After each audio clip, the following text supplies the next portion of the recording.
Hello and welcome to another podcast from Fantasy Football Scout. We are continuing our series from the promoted teams. We've done Leeds already, and now we are talking about Fulham. And I'm joined by Dara. How are you doing? Very good. What's the crack, Andy?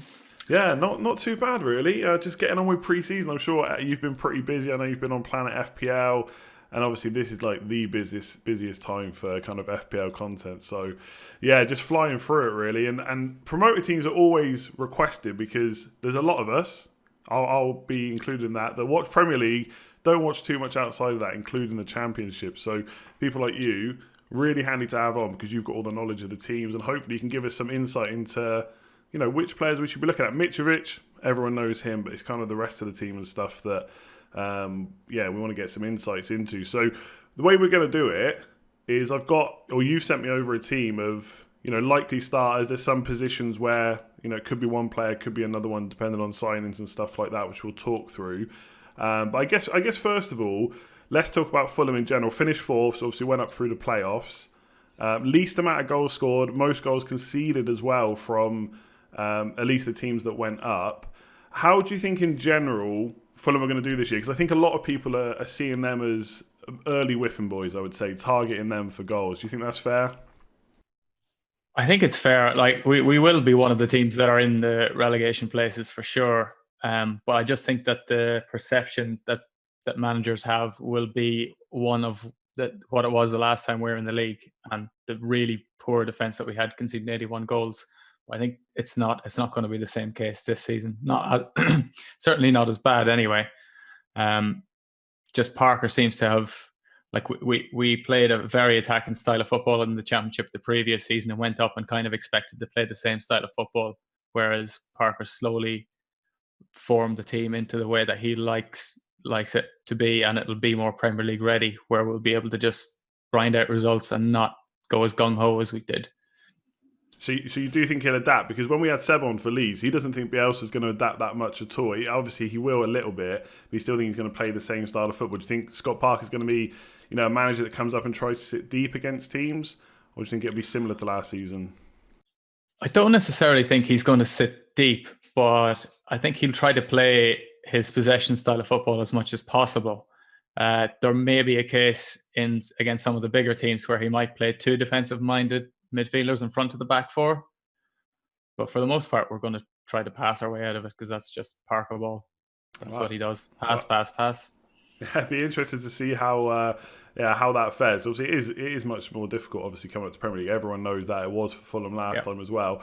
In terms of just quickly on Parker in general, obviously, from an FPL point of view specifically, we like managers that don't rotate very much. We don't want, a Pep Guardiola situation where we're having to think about who's playing week in, week out. Especially for a side like Fulham, you probably don't want to be worrying about it too much. Do you see much rotation in that team, or is the first 11 mostly set? I think for the most part, it will be fairly settled. But last season, we did have a lot of injuries. So especially in the midfield area, there was a lot of rotation. Harry Arter was injured for a long period. Kearney as well, Onama. Who else do we have? Knockhart, Cavallero, and Kamara were all injured at one stage. So there wasn't really a settled side until the latter stage of the season. Like the break actually probably did us a lot of good that we managed to get players back. The areas I would see more rotation than others would be in the wide areas. So you've got Cavallero and maybe Cabano or Reed playing on the left, and then Knockhart and Kamara for the right, and maybe somebody else will come in. We don't know yet, but that'll be the area that I'd see most rotation. Right back too, saw a lot last season. Sessegnon started the season, then Adoy came in at right back, and towards the end of the season, Christie was favoured. So if I expect somebody to come in at right back, but if not, that spot's up for grabs. Okay, so potentially some rotation there, and obviously we know a lot about Brian, who we'll come on to in a minute. Obviously scored that great goal in the final. Just really quickly on you touched on new signings and stuff like that. So we know Reed's come in from Southampton. He was there last season as well, and Lamina's just come in as well. I think that was announced yesterday. Do you expect to see many more signings? Do you think there'll be many more signings at all? I would expect at least two more, maybe three. We need, as I said, we need a right back. We haven't replaced Ryan Frederick since he left on a free the year we got promoted. He went to West Ham, so that's an area that really needs strengthening. And I think while Tim Ream, he's solid enough and he will do a job for us, I'm not sure what like his pace is like against some of these elite strikers. So I think another centre back to partner Hector at the back would be something that we'd be looking to prioritise. And do you think if you do bring players in, do you think they'll be thrown straight in? Because again, like not comparing everything to Leeds, but a lot of Leeds fans think any new signing is going to take time to bed in. And obviously, it will depend when they come in. Like if they come in after game week 1, perhaps it will take a bit of time. Or do you think Parker's someone that might just throw them straight in the deep end, depending on the position? For example, right back, which you said hasn't been kind of upgraded in a while. Yeah, no, I think at this stage of the season, whatever the squads are looking like at the moment, that's that's where the starting 11 is going to come from. Anyone that comes after that is going to be a few weeks down the line. I think with Bielsa, he just has a system, and he should be able to like drill the players to play that system. Parker, again, he definitely has a vision, because all the players that have signed, like Lamina said, like he liked what he heard, what the vision was for the team and where he wants to see them. And obviously, just staying in the division is the main target. But yeah, if we get the right players in, then who knows? Cool. Well, let's talk about some of those new signings first of all before we come on to the defence, because £4.5 million midfielders, quite often they're in a lot of Game Week 1 squads to try and save a bit of money. Fulham have a lot of them as well. All three of them basically on the team sheet you sent over. Anguissa, Lamina and Reed are all 4.5. I guess there's two questions that people are going to want to know. Who's the most nailed out of them? And who's likely to get any kind of attacking returns? Because I've had a long look at £4.5 million midfielders, and most of them don't get too many goals, assists. Is there anything you could see there from the Fulham boys? I'd say Harrison Reed is the most safe at the moment, just because we know he's played before last season. He'll know what's expected of him. He'll go straight in. Although he is a defensive midfielder, so you're only going to get your 1 or 2 points from him, but he'll pretty much play every single game. I think he's one of the first names on the sheet for me anyway. Lamina, I'm not sure what that means for Anguissa or Seri or the other midfielders. It looks like Stefan Johansson's going to go out on loan to Galatasaray. Perhaps McDonald is going to go as well. He's pushing on a little bit. I'm not sure. We'll have to wait till the window closes or into the first few games to see which one of Anguissa or Lamina will be there or will start. But I'd imagine they're like two similar players, that they're both going to play the kind of box-to-box role. So the one that does get the game time between them could be more of a fantasy option rather than Reed. Okay, so potentially go for Reed game week 1, and then early wildcard potentially swap to whoever's potentially getting more of the game time. Wait and see how Scott Parker plays that one. All right, that's fair enough. Let's look at the defence. So you've already kind of mentioned you don't think they're going to be as bad as last time around, but still going to concede a good few goals. Like at this point, I guess there's two main questions. One, would you be looking at getting any defenders, and are any of them more attacking the rest? And is Brian really worth 0.5 million more than the 4.5? I feel like a lot of that was the playoff final. I'm surprised it came in at 5, especially when the Leeds boys are all 4.5. Seems crazy to me. Yeah, I was really surprised. I thought Leeds would have been priced higher, especially with the 22 clean sheets that they had last season. And they have a couple of 4 million players in there as well. There was none at Fulham, which again surprised me a little bit. I think the way we started the season, we signed Cavallero, we signed Knockhart, and people kind of expected us to go out and like piss the league almost, and it just wasn't the case at all. We were scoring goals, but we were also conceding goals. And once Hector came in then in January, there was definitely a shift in mentality in the squad that we were going to be more defensive minded, kind of grind out games, win them 1-0.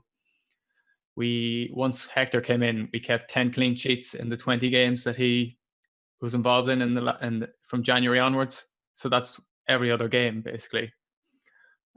As for Brian, I don't see that. I think for 5 million, there's better options elsewhere. Even for 4.5, I think there's better options. in saying that, he did have 7 assists last season, 6 of which were for Mitrovic. So he will be one of the players that's going to be whipping balls in for Mitrovic.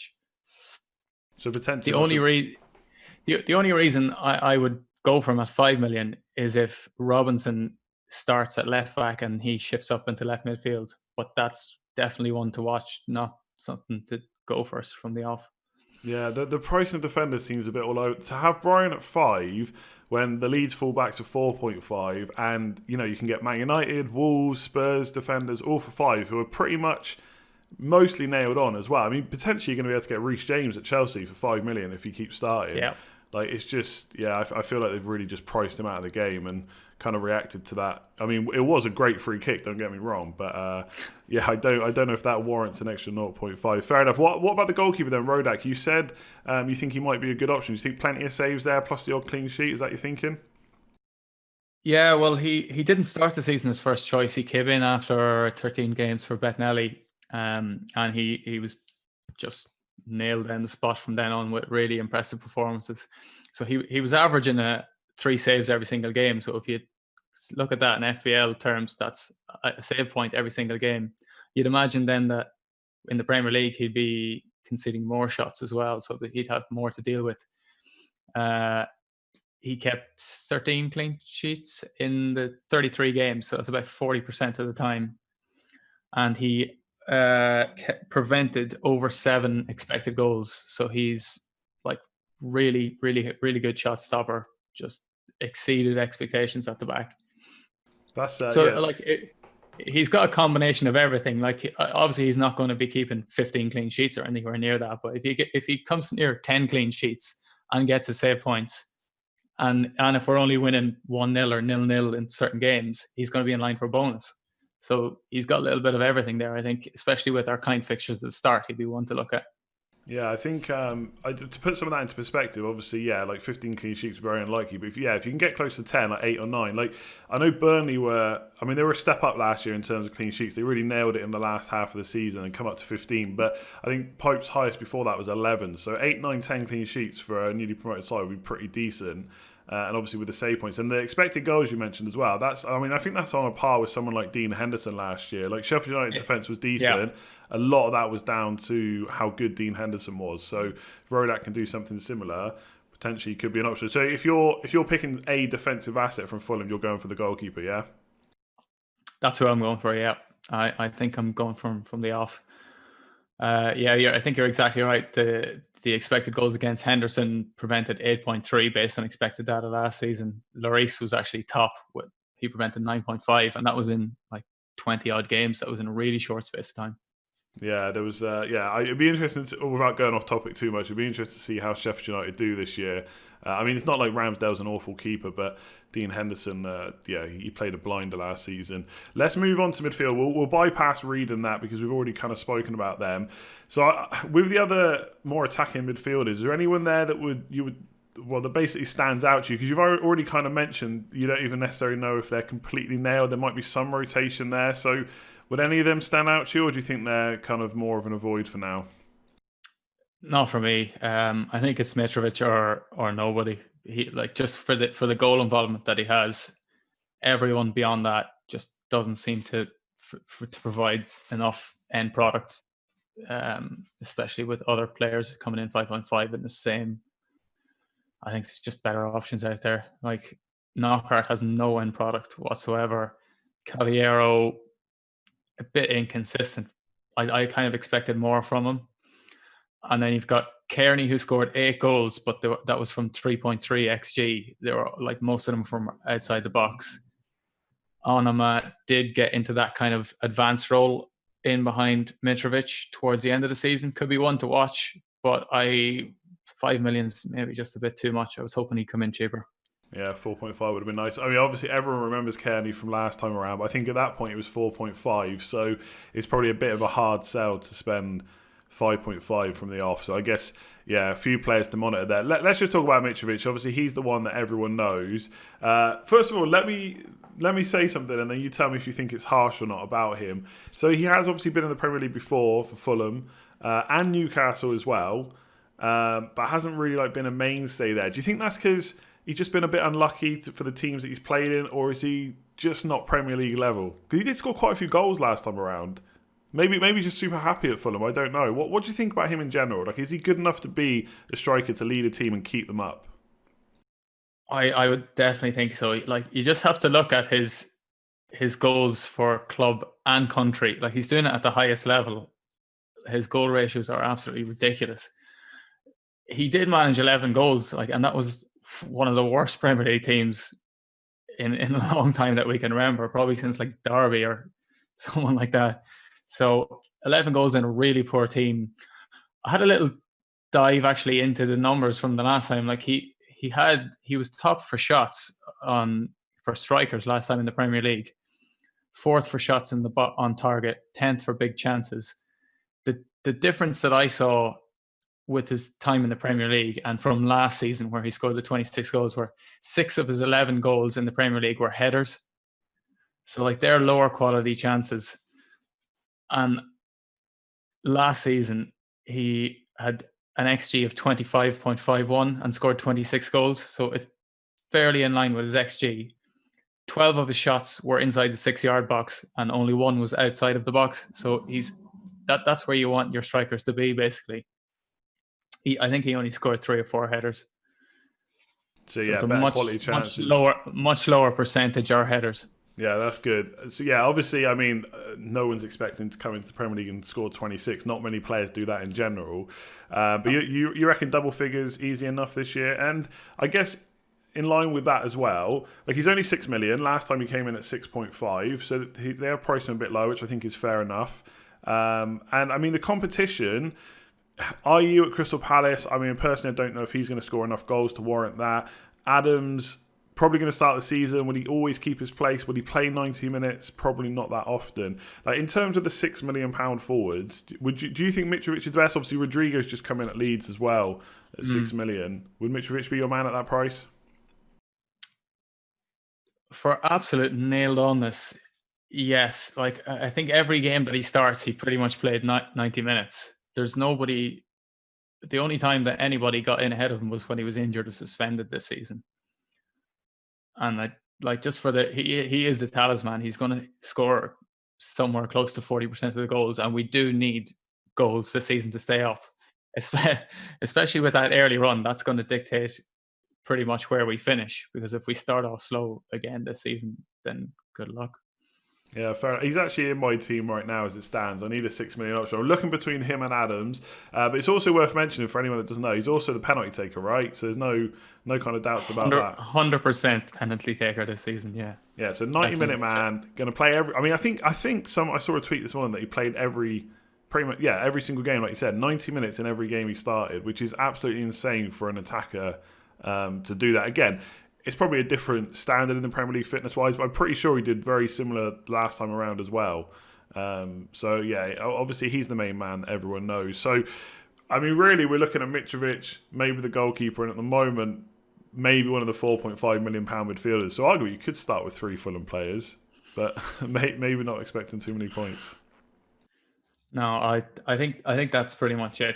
Like, for the moment, unless somebody really emerges as one to watch or one to get in. But for me, the goalkeeper, Mitrovic, and possibly one of the 4.5s if you're looking for bench fodder. But that's pretty much it. Like, you're not looking for them as a fantasy asset.